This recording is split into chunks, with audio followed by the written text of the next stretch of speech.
안녕하세요. 조청현입니다. 9월 17일 금요일 정치변혁의 세계사 시작하도록 하겠습니다. 오늘은 화요일 강의에 이어서 이 시저에 대해서 그리고 시저가 미친 영향, 그리고 이제 공화정에서 황제정으로 넘어가는 그 과도기 현상을 살펴보도록 하겠습니다. 화요일 강의에서는 이제 이 로마가 에투르리아의 식민지로부터 시작해서 독립을 이루고 그 독립을 이룬 과정에서 귀족들이 이 외세를 몰아내는데 큰 영향을 미쳤기 때문에 이 귀족정이 만들어지고요. 그 귀족정이 이제 민주화 운동, 민주화 과정을 통해서 이제 공화정으로 발전하게 되는 모습까지 살펴보았습니다. 이제 이탈리아 반도를 통일한 이 로마 공화정은 이제 카르타고와의 전쟁, 즉 포에니 전쟁을 통해서 이 지중해의 패권을 장악하게 되죠. 자, 이제 빛과 그림자가 들이우게 됩니다. 예, 빛이라고 한다면 이제 지중해에 가장 강력한 해상 제국을 건설하게 되었다는 점이고요. 그리고 그것을 바탕으로 해서 이 상당히 이 경제적으로 풍요해졌다는 특징을 가지고 있습니다. 장점 빛이 있고요. 하지만 이제 이 부가 특정한 계층에게 쏠리게 되면서 이 빈부격차가 심화되게 되죠. 그리고 이 로마가 이 해외로 팽창할 수 있었던 가장 근본적인 이유 중에 하나는 이 자장농을 통해서 자장농들이 스스로 군비와 군수품을 장만해서 군대에 자발적으로 참여했던 데에 있습니다. 그런데 이제 자장농이 붕괴되면서 사실상 이 로마 공화정을 지탱해 주었던 이 군인과 시민이 몰락하게 되는 것이죠. 자, 어떻게 보면 전쟁에서는 승리했지만 로마에게는 큰 위기로 닥치게 됩니다. 이 위기를 극복하는 과정에서 앞서 저번 강의에서 말씀드렸다시피 스파르타쿠스의 난, 그리고 그라쿠스 형제의 개혁 등을 통해서 공화정을, 그리고 공화정에 반발하는 여러 위기 상황에 봉착하게 되죠. 자, 그 위기를 어떻게 극복해냈을까요? 바로 그 점을 중심으로 살펴보는 시간을 마련해 보겠습니다. 예. 먼저 루비콘강부터 살펴보도록 하죠. 예, 지금 루비콘강 현재 모습을 한번 보여드리고 있는데요. 여러분들이 루비콘강을 건넜다라고 했을 때 강이라고 생각하고 아마 넓은 한강 같은 강을 생각하셨는지도 모르겠습니다. 하지만 이 루비콘강이라는 것은 사실상 우리식으로 얘기를 하자면 한 개울 정도 될까요? 그 정도의 한 작은 규모의 강입니다. 하천이라고 보는 게 맞겠죠. 카이사르가 자신의 목숨 및 정치 생명을 담보로 건넜던 루비콘 강은 도대체 어떤 강일까요? 이 루비콘 강은요, 이탈리아 반도 중북부에 있는 작은 하천입니다. 저번 주 화요일 강의에서 지도를 보여드린 바와 마찬가지로 사실상 로마에서 한 200km도 안 되는 사실상 이 중북부, 이탈리아 반도 전체를 봐서는 중북부 정도에 해당하는 위치에 자리 잡은 것이 루비콘 강입니다. 이 루비콘 강은 사실상 골과 갈리아족과 이 로마를 가르는 경계선이었다. 처음에는 그렇게 보는 게 맞습니다. 이 갈리아족이 이 초기 로마 공화정 시기에 이 로마를 거의 점령하다시피 한 적도 있었습니다. 뭐 그것과 관련된 여러 이야기들이 지금도 전해지고 있죠.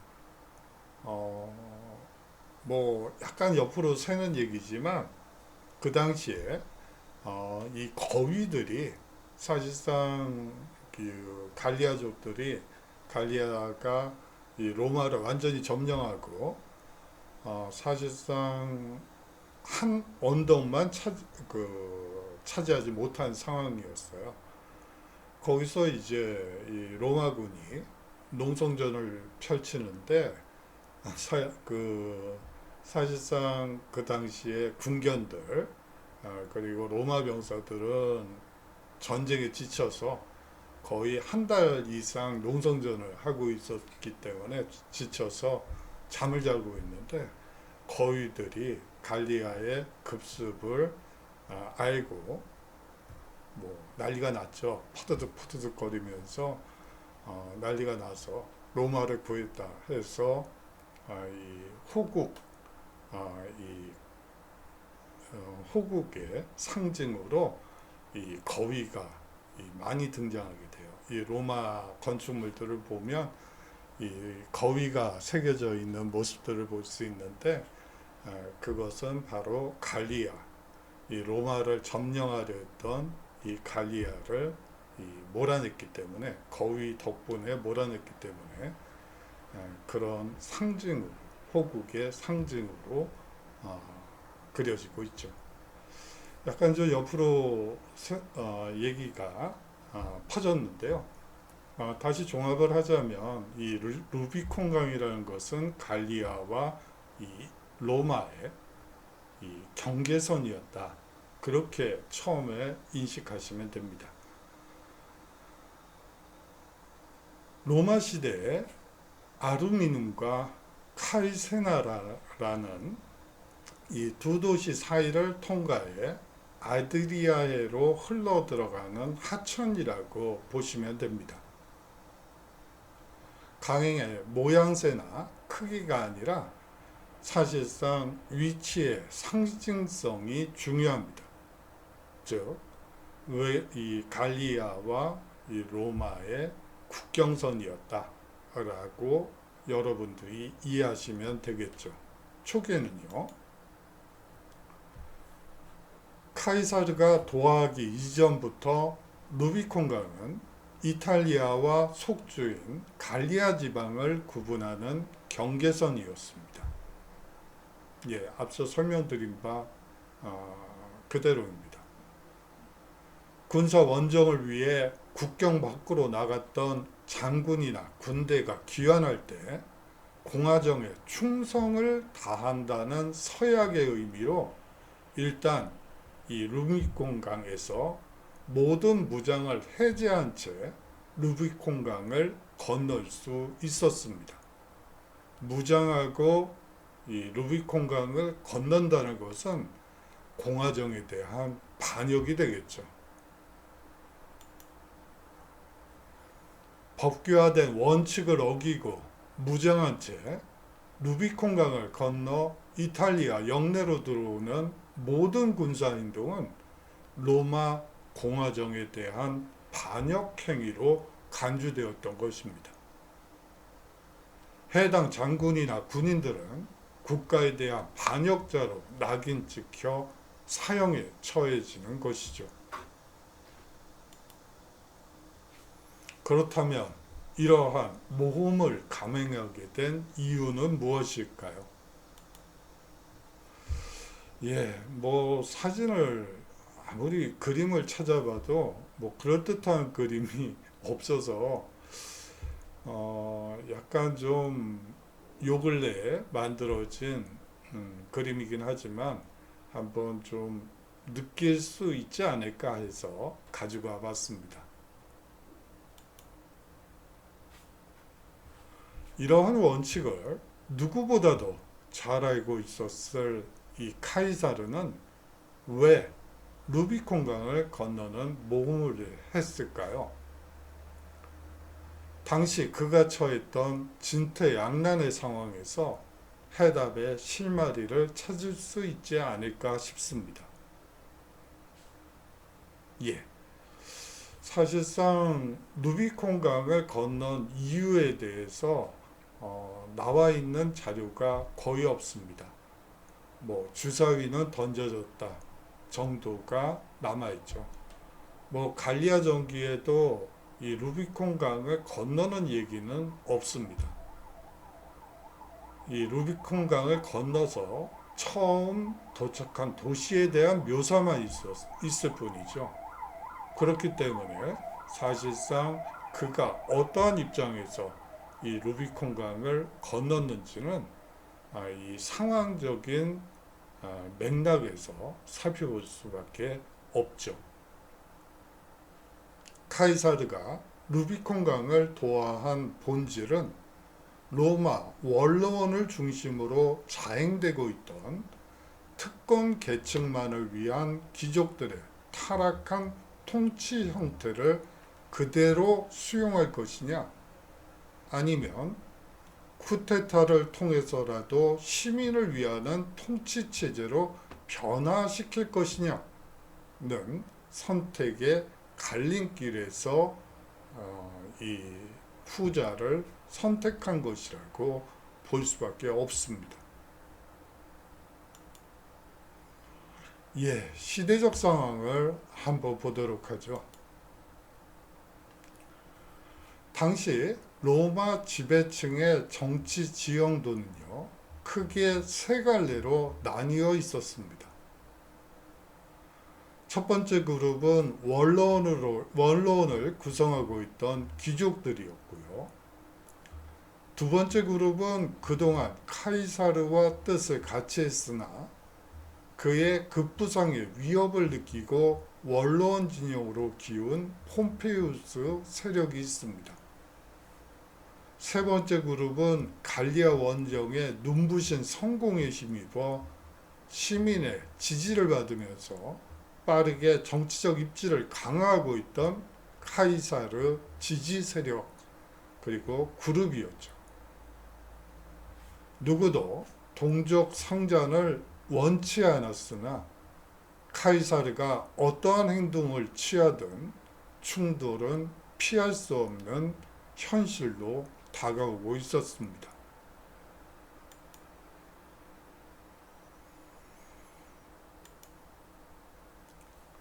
정광석화 같은 작전으로 로마로 진군했죠.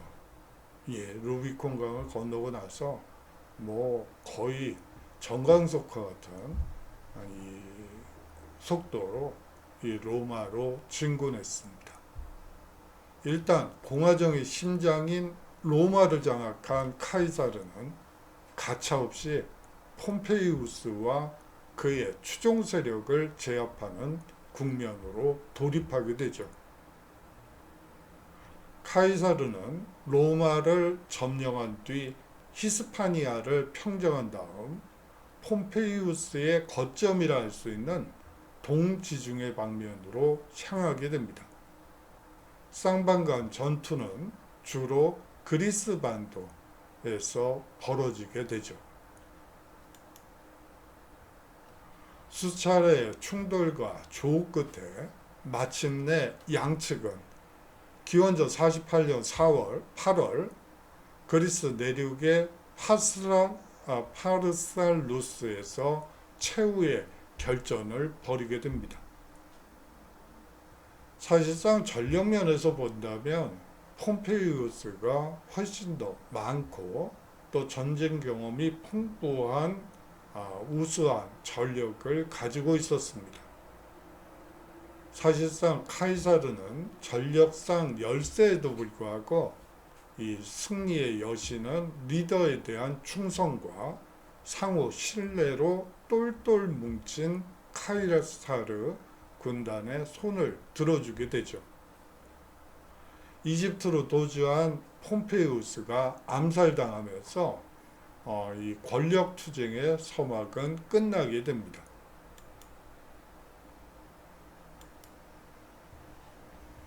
위풍당당하게 로마로 귀환한 카이사르는 이제 군사적 영웅이자 명실상부한 이 최고 권력자로서 제반 개혁 정책을 추진하기 시작합니다.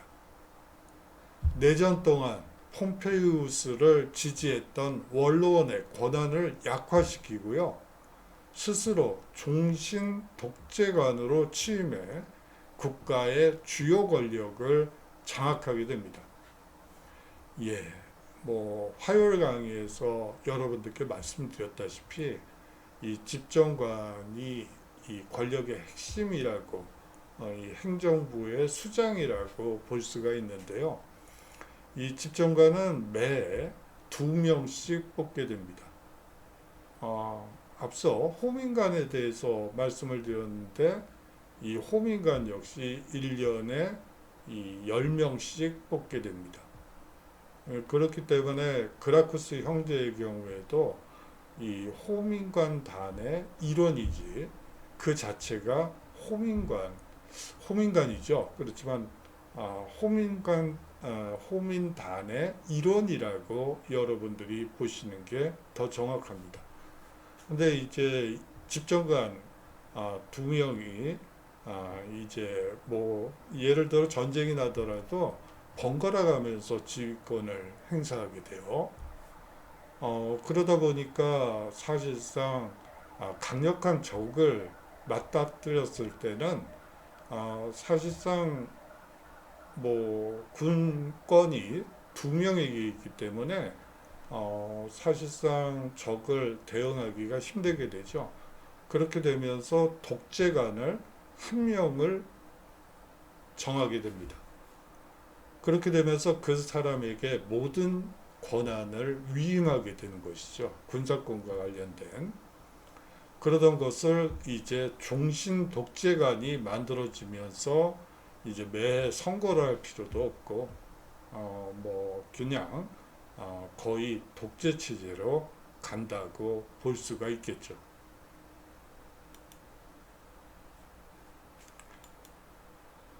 예, 사실상 카이사르가 암살당하는 모습을 그린 사파 중에 어느 게 더 여러 사파들이 있더군요. 그 중에서 여러분들이 가장 피부로 와닿을 수 있는 그림인 것 같아서 가지고 와봤습니다. 이러한 조치는 당연히 기득권층인 원로원 의원들의 격렬한 반대를 불러오게 됩니다. 원로원은요, 로마의 자랑스러운 전통인 공화정을 위협하려는 자는 누구든 응징해야 한다는 결론을 내리게 되죠. 파르티아 원정 준비로 분주하던 카이사르는 기원전 44년 3월 15일 원로원의 계단에서 자신의 총애를 받았던 브루투스가 이 가담한 이 원로원 의원들의 단검에 찔려 56세의 나이로 암살당하게 됩니다. 로마는 또다시 내전에 휩싸이게 되죠. 이 브루투스와 관련해서는 셰익스피어의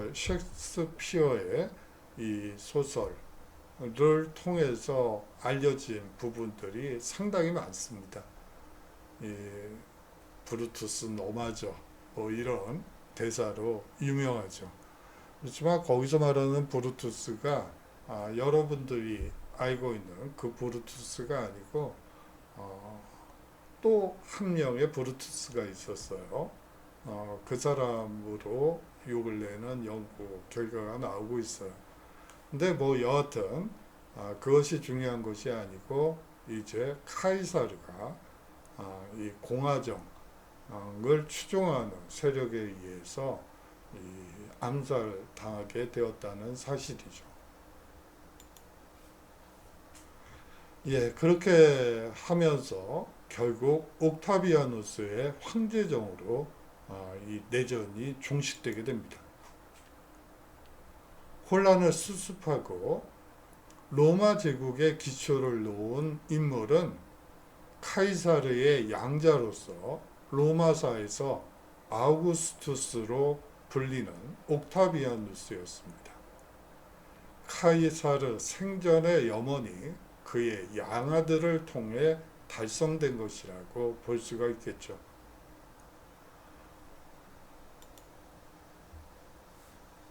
자, 이 루비콘강 도하 사건의 영향을 몇 가지 말씀드리면서 수업을 마치도록 하겠습니다. 가장 중요한 것은 시민권의 확대입니다. 카이사르가 정치 권력을 장악할 수 있는 길을 열어준 것은 불을 보듯 뻔한 것이고요. 이 국정을 장악한 지 얼마 되지 않아 암살당했기 때문에 그가 자신의 정치적 성과를 남기기에는 시간이 무척 짧았습니다. 로마의 발전을 위해 실제로 이룬 업적들을 과소평가할 수는 없죠. 권력을 장악한 그는 우선 도시 로마를 둘러싼 성벽을 허물고 수천 명의 히스파니아와 그리고 갈리아 속주민들에게 시민권을 부여하게 됩니다. 예, 시민권만 부여한 건 아니죠. 원로원, 의원 자격도 부여하게 됩니다. 사실상 원로원에 이렇게 속주민들을 그리고 시민으로서 또 로마 시민으로서 속주민들을 포용할 수 있게 되면서 사실상 이제 적국에 대해서 선택지가 두 가지가 되는 것이죠.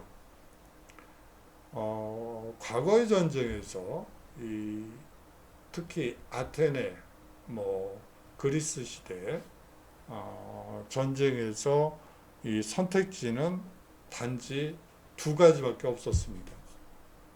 죽던가 아니면 노예가 되던가. 예. 그 전쟁의 양상이 어떻게 될까요? 죽을래, 노예가 될래. 그러면 죽더라도 노예가 되지는 않으려고 최선을 다해서 싸울 수밖에 없습니다. 거기에 비해서 이 로마는요, 노예가 될래, 로마 시민이 될래. 그러면 머리가 복잡해지기 시작하죠. 그래? 노예가 될래? 로마 시민이 될래? 그냥 전쟁하지 않고 그냥 로마 시민이 되는 것도 하나의 선택지로서 열려 있다. 이렇게 되면 스스로 성문을 열고 나오게 되는 한 요소로 작용하게 됩니다. 다시 말하면 로마가 이 대제국을 건설하게 되는 그 원인 중에 하나로 흔히들 로마 군단을 얘기하는 분들도 있는데요. 그것보다는 오히려 그러한 개방성과 포용성, 즉 원로원, 의원이 될 수도 있고요. 또 로마 시민이 될 수도 있는 그러한 개방성과 포용성이 로마 제국 팽창의 가장 큰 요인이 아니었나, 그런 생각도 많이 들죠. 이렇게 되면서 이 히스파니아, 갈리아 속주민들에 대한 시민권 확대 정책은 나중에 로마의 이 적대한 세력들에 대해서도 시민권과 원로원, 의원 자격을 부여하게 되면서, 물론 부족장일, 군주일 확률이 높긴 하지만 이렇게 되면서 싸우지 않고 이기는 방법을 만들어냈던 것이죠. 로마 문명의 특징인 개방성과 포용성의 기초를 놓은 셈입니다. 이를 토대로 로마가 강대한 제국으로 장구한 세월 동안 존속할 수 있었던 것이죠. 천년제국 로마의 토대를 놓은 인물이라고 볼 수가 있습니다. 그래요. 이 로마라는 나라는 뭐 우리가 보통 서로마 제국이 몰락한 이후에 로마 제국은 끝났다고 얘기하시는 분들도 많이 있지만 이 동로마 사람들은 스스로를 로마인이라고 생각했습니다. 그리고 서유럽을 향해서 이 말발굽을 돌렸을 때 고토를 회복한다 라는 명분을 내걸고 이 사실상 이 고토 회복 작전을 벌이게 되죠. 그렇기 때문에 사실상 이 비잔틴 제국, 동로마 제국은 로마라고 볼 수가 있죠.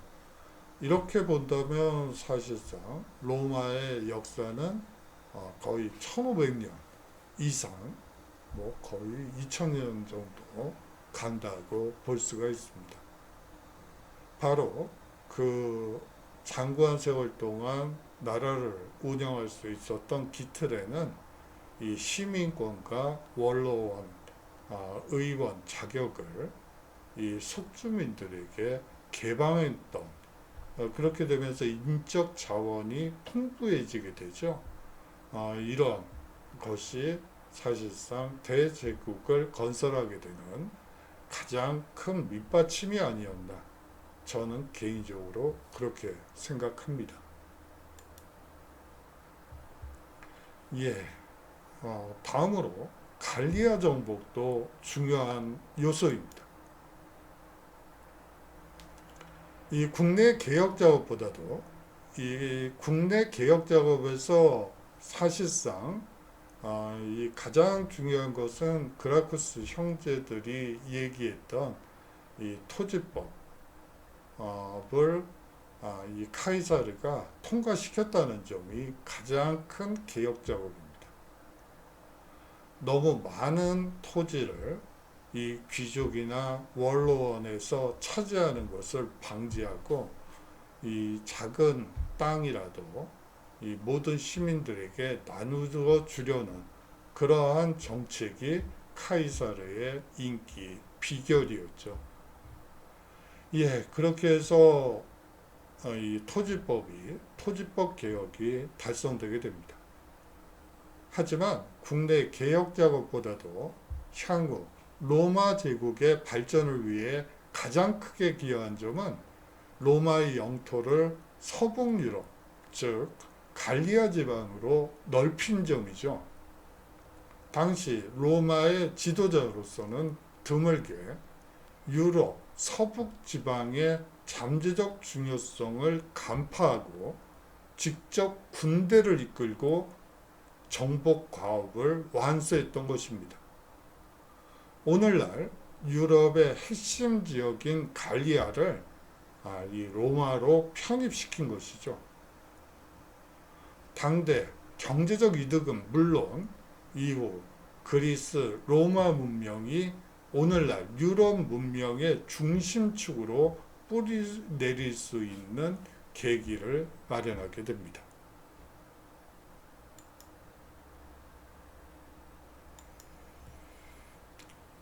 카이사르는 법률가이자 운명가로 출발해 정치가로 명성을 알리게 됩니다.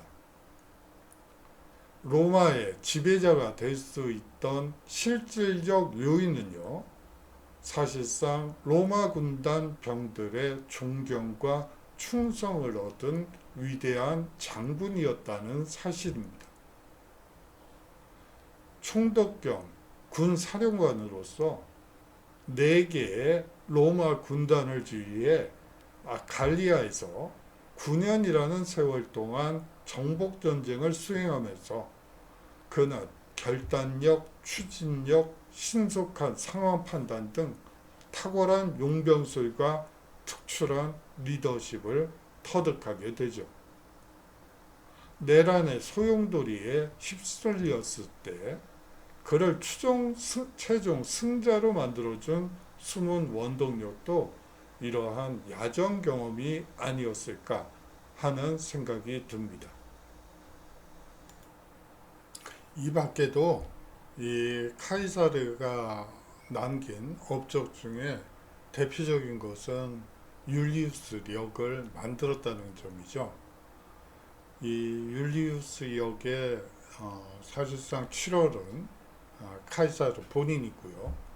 8월 달은 그 양자인 아우구스투스가 이 8월의 이 상징입니다.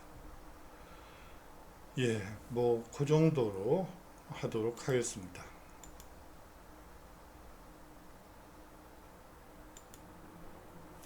예, 오늘의 핵심을 한번 살펴보는 시간을 마련했습니다. 사실 뭐 주차 과제를 하는 게 아니고 이 마지막은 이 오늘의 핵심으로 한번 만들어서 한번 정리를 해드리는 게 좋을 것 같아서 이렇게 구성을 해봤어요. 여러분들 마음에 드시는지는 잘 모르겠습니다만 이렇게 구성을 해봤습니다. 이 카이사르는 이 무장한 채 루비콘강을 건너 이 권력을 장악하고 종신 독재관이 되었죠. 이 카이사르의 가장 큰 업적 중에 하나는 이 로마 시민권을 확대함으로써 로마가 대제국을 건설할 토대를 닦았다는 점입니다. 예, 이 로마 시민권 말고도 원로원 의원 자격을 부여하는 등 사실상 로마를 개방하는 그리고 시민의 자격을 심지어는 스파르타쿠스 난이 이제 끝난 이후에는 이 로마의 노예라 하더라도 10년의 기간이 지나면 시민권을 부여하는 그리고 그 자식에 대해서만큼은 시민권을 부여하는 그러한 정책도 실시되게 됩니다. 이러한 개방성이 결국은 로마가 성장할 수 있는 원동력이 아니었을까. 폐쇄적인 것보다는 항상 개방적인 모습을. 그래요. 사실 앞서 얘기했던 그리스 그리고 로마는 대표적인 반도 국가죠. 예. 이 대표적인 반도 국가들 몇 가지를 들자고 하자면 이 터키의 아나톨리아 반도가 또 유명합니다. 이 콘스탄티노플이 있는요. 거기는 소위 말하는 실크로드의 서쪽 끝이라고 볼 수가 있고요. 또 중요한 국가는 이베리아 반도가 있겠죠. 스페인과 포르투갈이 있는. 그리고 또 대표적인 반도 국가 중에 하나는 어딜까요? 예, 대한민국입니다. 예, 이러한 반도 국가들은 뭐 사실상 개방적이고 포용적인 특히 해외에 개방적이면서 해외 진출을 노릴 때 항상 국가가 강성해지는 특징을 가지고 있어요. 하지만 그에 비해서 폐쇄적인 구조를 갖게 되면 사실상 뭐 우리가 식민지를 경험했던 바와 마찬가지로 이 조선시대와 비슷한 구조가 될 수밖에 없습니다. 항상 이 반도 국가들은 이 개방적이고 해외 지향적인 모습을 가져야지만 이 성장할 수 있는 원동력이 만들어진다고 볼 수가 있겠죠. 여러분들도 시선을 항상 국내가 아니고 국내도 봐야죠. 당연히 보는데 이 해외에서 어떤 일들이 벌어지는지 요 근래는 별로 외신들을 접할 기회가 별로 없는 것 같아요. 저희 때만 하더라도 외신들이 아주 많이 접할 수 있었는데 신문들에서도 그렇고 뉴스에서도 그렇고 많이 다루고 그랬었는데 요 근래는 거의 국내 문제로 한정돼서 뉴스가 나오고 있습니다. 여러분들 뭐 다 영어를 잘 읽으시니까 해외 뉴스를 한번 직접 보시는 것도 좋을 것 같아요. 항상 개방적이고 포용적인 모습으로 이 세계화에 대응해야지 되지 않을까. 제가 지금 뭐 하고 있죠? 그래요. 정치 변혁의 세계사이지만 한번 그런 생각을 여러분들께 제안 드리고 싶네요. 예. 장시간 동안 수업 들어주셔서 감사하고요. 다음 주에 새로운 주제로 인사드리도록 하겠습니다. 안녕히 계십시오.